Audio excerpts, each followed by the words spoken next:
नमस्कार दोस्तों, राधे राधे। आज हम लोग शुरू करने वाले हैं अपने लेज़र का जो एप्लीकेशन के जो एप्लीकेशन तो नहीं कहूँगा, जो टाइप ऑफ लेज़र आपके सिलेबस में है उसके बारे में बात करेंगे। तो एक लेज़र जो आपके सिलेबस में है that is the Ruby laser. तो यहाँ पर आप देख रहे हो ये रूबी लेज़र है, और रूबी लेज़र उसके बाद हीलियम नियॉन लेज़र होता है। तो अगर रूबी लेज़र की बात करें तो रूबी लेज़र वो पहला सक्सेसफुल लेज़र था जो कि बनाया गया था। तो मतलब सबसे पहली बार जब लेज़र ने काम करना शुरू किया तो जिस लेज़र को हमने यूज किया ना देखा था वो था रूबी लेज़र। इसको रूबी लेज़र इसलिए कहते हैं क्योंकि ये रूबी क्रिस्टल से मिलके बना था। रूबी क्रिस्टल जिसको हम हिंदी में माणिक कहते हैं, माणिक एक रत्न होता है, तो उस माणिक से बना था रूबी लेज़र। और ये असल में एक 3 लेवल लेज़र सिस्टम है। तो इससे पहले आपने जो 3 लेवल और 4 लेवल लेज़र सिस्टम पढ़े हैं, तो ये एक 3 लेवल लेज़र सिस्टम होता है। और ये एक सॉलिड स्टेट डिवाइस होती है, क्योंकि रूबी एक रत्न है, एक सॉलिड फॉर्म में होता है, तो ये एक सॉलिड स्टेट लेज़र डिवाइस होती है। इसके 3 मुख्य पार्ट होते हैं। अगर हम इसके पार्ट की बात करें तो 3 मुख्य पार्ट होते हैं। पहला होता है एक्टिव वर्किंग मटेरियल, मतलब रूबी जो खुद जिसके अंदर क्रोमियम आयंस होते हैं जो कि मेटास्टेबल स्टेट प्रोड्यूस करते हैं। तो जो एक्टिव वर्किंग मटेरियल है वो है हमारा रूबी क्रिस्टल। उसके बाद फिर रेजोनेंट कैविटी होती है, जैसा कि बताया था कि 2 प्लेन मिरर जो होते हैं, हाईली रिफ्लेक्टिंग और पार्शली रिफ्लेक्टिंग। एक सिरा हाईली रिफ्लेक्टिंग होता है, दूसरा सिरा पार्शली रिफ्लेक्टिंग होता है। तो ये 2 प्लेन मिरर होते हैं जो कि रूबी के दोनों तरफ होते हैं। फिर एक एक्साइटिंग सिस्टम होता है, मतलब पंपिंग करने के लिए, पॉपुलेशन इन्वर्जन पैदा करने के लिए हम एक xenon flash lamp tube use करते हैं। एक स्पाइरल शेप का जेनॉन फ्लैश लैम्प ट्यूब होता है। ये इसका एक डायग्राम बना है। आप देखो सेंटर पे आप देख रहे हो, यहाँ पर ये जो सिलेंड्रिकल शेप का है ये एक रूबी क्रिस्टल है। रेड कलर का ये पूरा क्रिस्टल होता है, और रेड कलर इसके लिए इसलिए होता है क्योंकि इसके अंदर आपका क्रोमियम आयन होते हैं। ओके, उसके बाद उस पूरे क्रिस्टल को हम एक कांच की, देखो इस तरह की ट्यूब है, इसके अंदर हमने रख दिया है, और उस कांच की ट्यूब के चारों तरफ इस तरह से xenon flash lamp, xenon lamp होता है, जेनॉन गैस से भरा हुआ लैम्प होता है, और वो उस कांच पे लिपटा होता है। तो कांच की ट्यूब के अंदर रूबी क्रिस्टल होता है और बाहर जेनॉन लैम्प होता है। इस रूबी का जो पीछे वाला हिस्सा होता है, रूबी का पिछला हिस्सा हम फुली रिफ्लेक्टिंग मिरर की तरह से काम करता है, फुली रिफ्लेक्टिंग मिरर की तरह से काम करता है। और रूबी का जो फ्रंट वाला हिस्सा होता है, ये वाला हिस्सा, ये एक पार्शियली रिफ्लेक्टेड मिरर की तरह से काम करता है। तो आपके पास जो पी आर होता है, जो पी आर मतलब होता है पार्शियली रिफ्लेक्टेड, वो फ्रंट होता है, और जो एच आर होता है, जो एच आर होता है हाईली रिफ्लेक्टिंग या फुली रिफ्लेक्टिंग, वो बैक साइड होता है। फिर इस जिनॉन लैम्प को ऑपरेट करने के लिए हमारे पास कैपेसिटर, बैटरी, रजिस्टर का एक पूरा अरेंजमेंट होता है जो कि हाई पोटेंशियल क्रिएट करता है। और फ्लैश लैम्प जो होता है एक झटके से, इसको फ्लैश लैम्प कहते हैं, झटके से जलता है फिर बुझ जाता है। जब वो फ्लैश लैम्प जलता है तो जो फोटोन निकलते हैं वो कहाँ चले जाते हैं, क्रिस्टल के अंदर प्रवेश कर जाते हैं। और ये फोटोन जो क्रिस्टल के अंदर प्रवेश करते हैं ये उसके अंदर एटमों को एक्साइट करते हैं। जैसे यहाँ देखिए Ruby crystal is alpha aluminium. अब केमिस्ट्री के लिहाज से देखें तो ये एक अल्फ़ा एल्यूमिना होता है, एल्यूमिना जो कि Al2O3 होता है, और इसके अंदर 0.05% क्रोमियम होता है, और किसी क्रोमियम आयंस की वजह से इसमें रेड कलर होता है। तो आपका रूबी क्रिस्टल बेसिकली एल्यूमिना है जिसके अंदर हमारा क्रोमियम का आयंस होते हैं जो कि नेचुरली डोप होते हैं, और जिसकी वजह से उसके अंदर रेड कलर आता है। और ये जो क्रोमियम आयंस होते हैं इन्हीं के अंदर ही मेटास्टेबल स्टेट होता है। तो the metastable state is present in the chromium ions. और ruby crystal is used in the form of a rod. देखा आपने इससे पहले वाले यहाँ पर आपने देखा रूबी क्रिस्टल एक रॉड के फॉर्म में यहाँ पर यूज होता है, इसकी अपनी कुछ लंबाई होती है। Its end are polished and totally polished and other partially polished. इसके सिरे जो होते हैं पॉलिश किए होते हैं, एक होता है टोटली पॉलिश्ड, एक होता है पार्शली पॉलिश्ड। इस तरह से पॉलिशिंग होती है। To provide the optical pumping a xenon flash lamp is surrounded the ruby crystal rod. और इसके अंदर फोटोन भेजे जा सके, रॉड के अंदर फोटोन भेजे जा सके, इसलिए रूबी क्रिस्टल रॉड जो होता है उसके दोनों सिरों पर, एक पर फुल्ली पॉलिश होती है, एक पे पार्शली पॉलिश होती है। शुरू शुरू में क्या कहते हैं, जब लैंप नहीं जला है तो हमारा क्रोमियम का जो आयन है वो ग्राउंड स्टेट में होते हैं, मतलब अभी मेटास्टेबल स्टेट की बात नहीं हुई, अभी ग्राउंड स्टेट में है। तो बहुत सारे क्रोमियम आयन्स जो हैं जो कि ग्राउंड स्टेट में है। Xenon flash lamp produced wavelength of 5600 angstrom, 5600 angstrom की वेवलेंथ जेनॉन लैम्प प्रोड्यूस करता है। और वो जो जेनॉन लैम्प का जो रेडिएशन होता है वो क्या होता है, वो क्रिस्टल के अंदर चला जाता है। This excited the atoms to the higher energy level, तो वो हायर एनर्जी लेवल पे एक्साइट करता है। आप देखो यहाँ पर आपके क्रोमियम के एटम्स थे, इस तरह से ग्राउंड स्टेट पे क्रोमियम के एटम थे। इसके ऊपर ब्रॉड बैंड लाइट, मतलब वो जो जेनॉन की लाइट है 5600 एंगस्ट्रॉम की, वो लाइट इसके ऊपर गिरती है और वो लाइट क्या करती है, यहाँ के जो एटम हैं उनको एक्साइटेड स्टेट में भेज सकती है या आप कह लो मेटास्टेबल स्टेट में भेज देगी। तो जब इस तरह से एक्साइट हो जाएंगे एटम तो क्या होगा, आप देखो, the atoms are collected in the metastable state to initiate the stimulated emission process. धीरे धीरे क्या होता है, जो एक्साइटेड में जाएंगे वो वापस से नीचे आ जाएंगे, यहाँ इकट्ठा होंगे, जो मेटा में गए वो तो इकट्ठा ही होंगे। तो हम ये पाएंगे कि मेटास्टेबल स्टेट में नंबर ऑफ एटम इस ग्राउंड स्टेट की तुलना में ज़्यादा होने लगते हैं। इस चीज़ को क्या कहते हैं, इस चीज़ को कहते हैं पॉपुलेशन इन्वर्जन। तो यहाँ पे लिखेंगे the atom collected in the metastable state to initiate the stimulated emission process, यानी ये पॉपुलेशन इन्वर्जन की घटना हो गई है और वही स्टिमुलेटेड एमिशन के लिए ज़रूरी भी होती है। These emitted photons directed parallel to the rod. तो अब क्या होता है, जब एटम्स यहाँ पर इकट्ठा हो गए हैं वापस से वो ग्राउंड स्टेट की तरफ आते हैं तो फोटोन बाहर निकलते हैं। हम ये देखते हैं कि रूबी क्रिस्टल के अंदर जो फोटोन होते हैं वो उसके लेंथ के अक्रॉस चलते हैं। इस तरह से बहुत सारे फोटोन हैं जो एमिट हो रहे हैं और वो उसके लेंथ के अक्रॉस चलते हैं। यहाँ रिफ्लेक्ट हो जाएंगे, जब यहाँ से रिफ्लेक्ट हो जाएंगे तो इस तरह से पीछे जाएंगे, फिर यहाँ से रिफ्लेक्ट हो जाएंगे तो इस तरह से अंदर जाएंगे। तो इस तरह से हम देखते हैं कुछ बाहर निकलते हैं, कुछ अंदर रहते हैं, दाएँ बाएँ क्रॉस एक दूसरे को करते रहते हैं। सो द एटम, यहाँ पर लिखा है, these photons travel in rod in the form of रे back and fourth along the axis between the mirrors. तो जो मिरर हैं इनके बीच में आगे पीछे इस तरह से ये जो फोटोन होते हैं ये ऑसिलेट करते रहते हैं, निकलते भी रहते हैं, ऑसिलेट भी करते रहते हैं। So the intensity increases more and ultimately a high intensity coherent and collimated laser beam of wavelength 6943 is emitted. क्योंकि इन दो एनर्जी लेवल्स के बीच में फोटोन जो निकलते हैं वही हमारे लेजर फोटोन होते हैं। तो हम उसको एक्साइट करते हैं 5600 एंगस्ट्रॉम की वेवलेंथ से, तो एटम यहाँ जाके जाते हैं, फिर वापस जब मेटास्टेबल स्टेट में आते हैं तो जब वो यहाँ जंप करते हैं तो आपको 6943 एंगस्ट्रॉम की लाइट निकलती है जो कि एक्चुअल में एक लेज़र लाइट होती है। तो ये आपको यहाँ पर देखने को मिल रहा है। ये लाइट कॉलिमेटेड होती है, मतलब एक दिशा में होती है, कोहेरेंट होती है, मतलब सेम फेज की होती है, और पार्शियली सिल्वर्ड एंड से हमारे पास शॉर्ट ड्यूरेशन के लिए इस पार्शियली सिल्वर्ड मतलब होता है इस हिस्से से हमारे पास एक पल्स के फॉर्म में लेज़र बाहर निकलती है।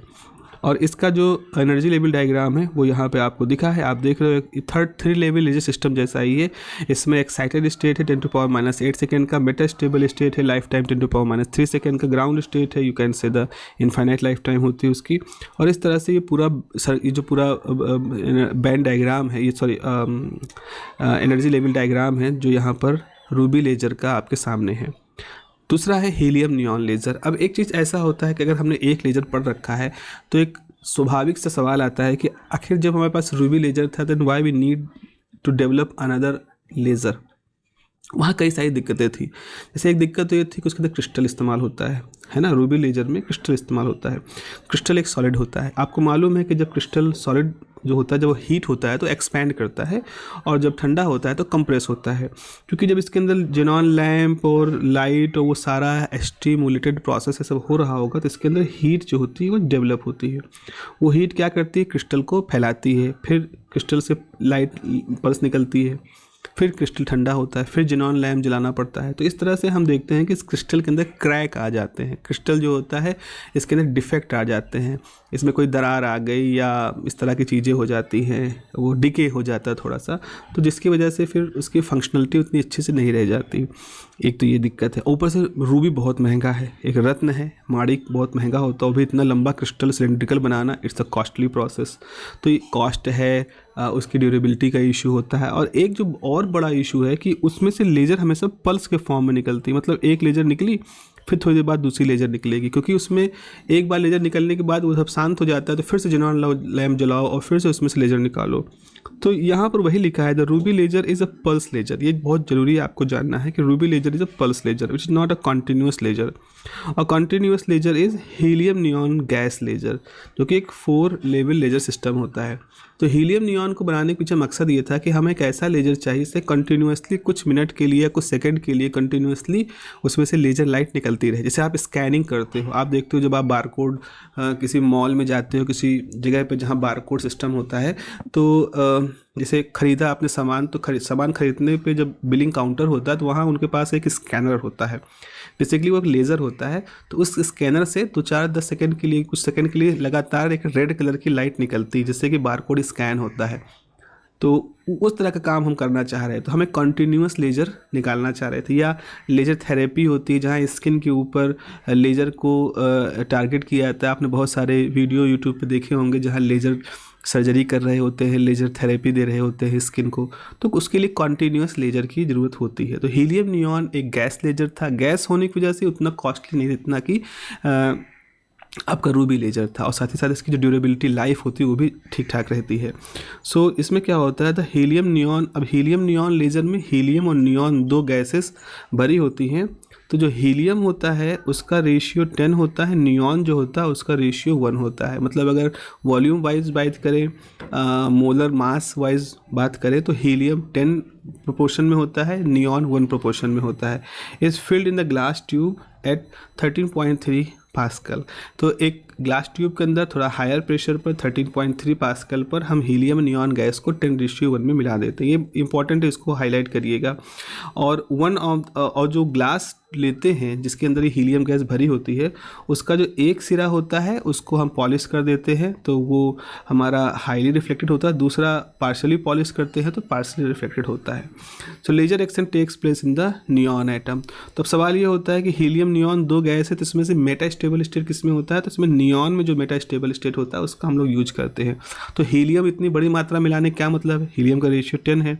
तो हीलियम जो होता है वो एक ऐसा मीडियम है, एक ऐसे मीडियम की तरह काम करता है जो कि नियॉन को एक्साइट करता है।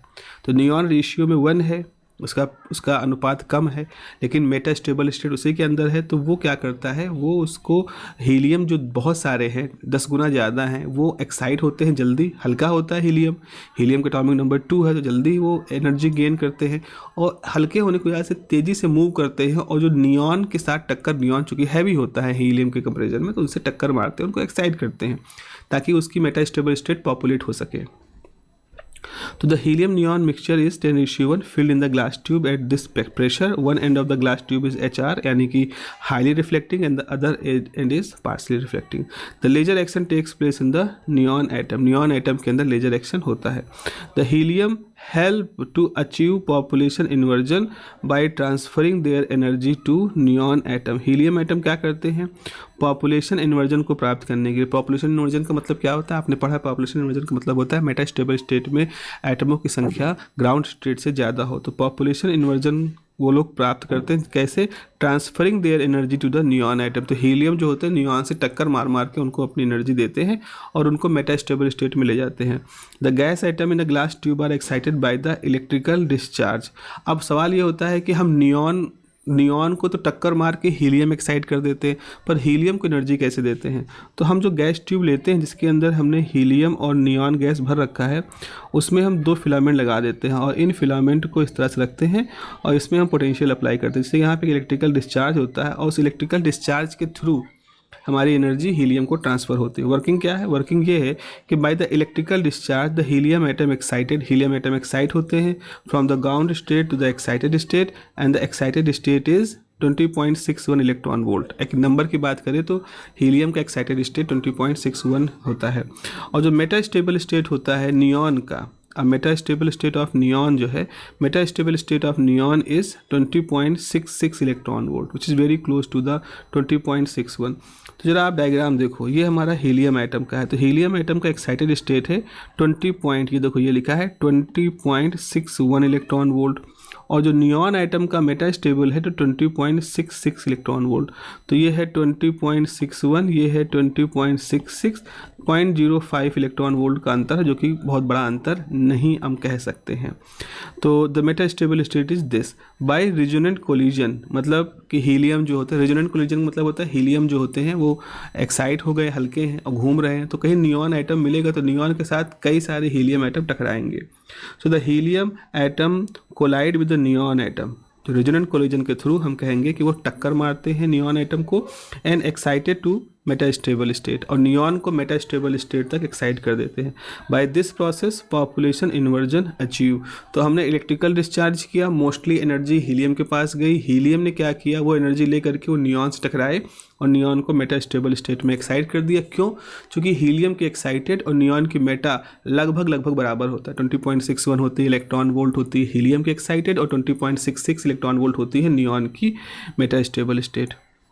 Laser action takes place when from metastable state यानी 20.66 इलेक्ट्रॉन से helium atom transmit to the intermediate state. अब क्या होता है कि जो नियॉन होता है उसके अंदर 20.66 उसकी मेटास्टेबल स्टेट है, और यहाँ पर 18.70 इलेक्ट्रॉन वोल्ट की उसकी एक इंटरमीडिएट स्टेट है। तो जो नियॉन एटम मेटास्टेबल स्टेट में है वो ट्रांसफ़र हो जाते हैं कहाँ पर, उस इंटरमीडिएट स्टेट में, और वहाँ पर 6928 एंगस्ट्रॉम की एक लाइट, लेज़र लाइट निकलती है। तो ये मेटास्टेबल स्टेट हुआ, ये आपका इंटरमीडिएट स्टेट हुआ, और उसके बाद इंटरमीडिएट स्टेट से हमारा जो एटम होता है वो रेडिएशन लेस कोलिजन के थ्रू ग्राउंड स्टेट में आ जाता है, और ये ग्राउंड स्टेट के जो एटम होते हैं इनको फिर से हीलियम के द्वारा और इलेक्ट्रिकल डिस्चार्ज से एक्साइट किया जाता है। तो इस तरह से हम देखते हैं बच्चों कि ये जो हमारा हीलियम नियॉन लेज़र है ये इस तरह से काम करता है।